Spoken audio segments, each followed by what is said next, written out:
गरीब मायका। मोहिनी के 3 बेटे थे।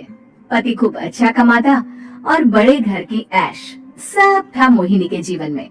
लेकिन एक चीज जो नहीं थी वो थी सुकून। मेरी बहन और मेरा भाई दोनों गरीब, लेकिन मैं मेरे पास तो नोट की बरसात है। तभी मोहिनी की बहन बीना उसके दरवाजे आ जाती है। अरे मोहिनी, कैसी है? मेरे घर में ना सिलेंडर खत्म हो गया है। तेरे पास तो इतने पैसे हैं, भरवा देना मेरा सिलेंडर। पैसे जैसे ही आ जाएंगे मैं दे दूंगी। तभी मोहिनी का पति राकेश आ जाता है। क्या है बिना, ये अपने घर की परेशानी हम लोगों के घर ना गाया करो। तुम्हारी बहन को तुम लोगों पर तरस आ जाता है और वो पैसे देने लग जाती है। मुझे ये बिल्कुल पसंद नहीं है।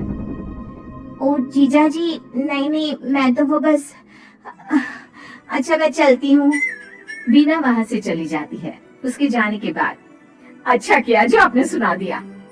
अरे न जाने क्या सोचकर मेरे घर आ जाती है कि जैसे यहाँ तो भंडारा भरा है। अरे कितना तो दे दिया। अच्छा जी, जरा 1000 तो देना। वो बिन्नी दीदी है ना, उनके घर जा रही हूँ। उनका पोता हुआ है तो मुंह दिखाई दे दूंगी।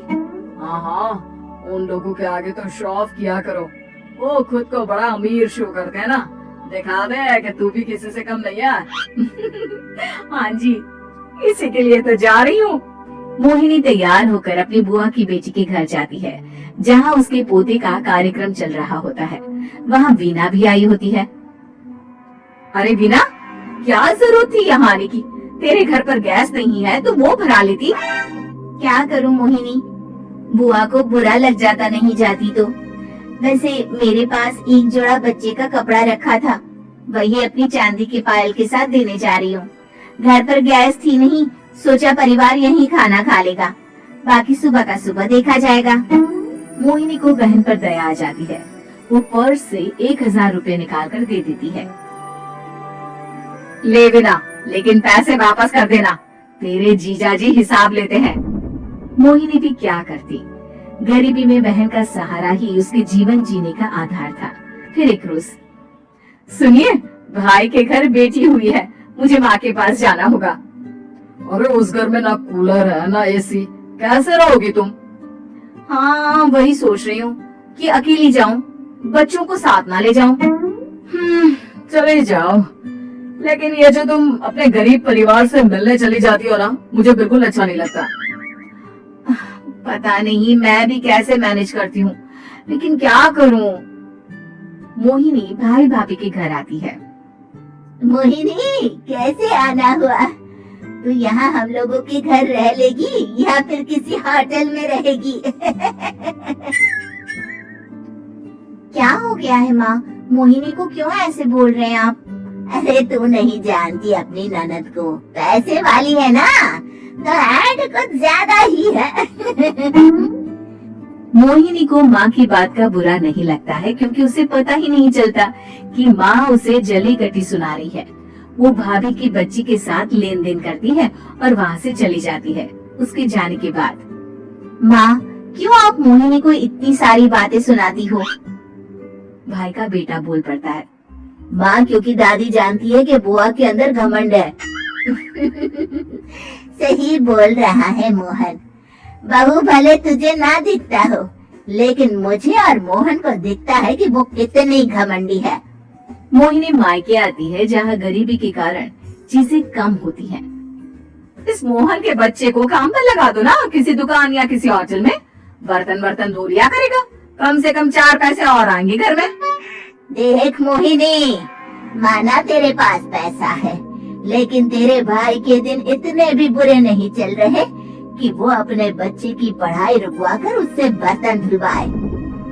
मोहन माँ की ओर देखता है, जैसे आंखों से बोल रहा हो, देख लिया बुआ का हाल। हाँ मोहिनी, बात तो सही है, लेकिन अभी मोहन को पढ़ना है। आखिर तुम भी तो अपने दोनों बेटों को पढ़ा रही हो ना। मेरे बेटों से कैसे कंपेयर कर सकती हैं आप? अरे वो तो कलेक्टर बनेंगे।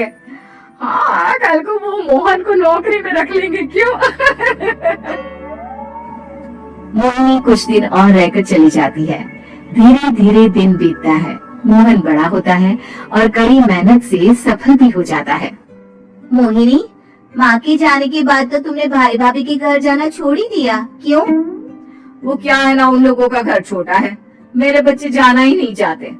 पर तुझे क्यों अचानक मायके की बात याद आ गई? यार, मेरा तो मायका है, भाई भाभी है, मेरा तो आना जाना लगा ही रहता है। हाँ, क्योंकि तुझे आदत है ना ऐसे छोटे से घर में और कम पैसे में रहने की। वैसे क्या खबर है आजकल मायके की अपने? अब वो घर छोटा और कम पैसे का नहीं रहा, क्योंकि मोहन तो बहुत बड़ा आदमी बन गया है। फिर क्या? मोहिनी भाभी को फोन करती है। मोहन किसी बड़ी कंपनी का मैनेजर हो गया है क्या भाभी? क्या ये सच है? हाँ मोहिनी दीदी, अब तो हम लोगों के गरीबी के दिन कट गए। आपके भाई ने कोई अच्छे कर्म किए होंगे, जो हम लोगों का बेटा इतना अच्छा कमा रहा है।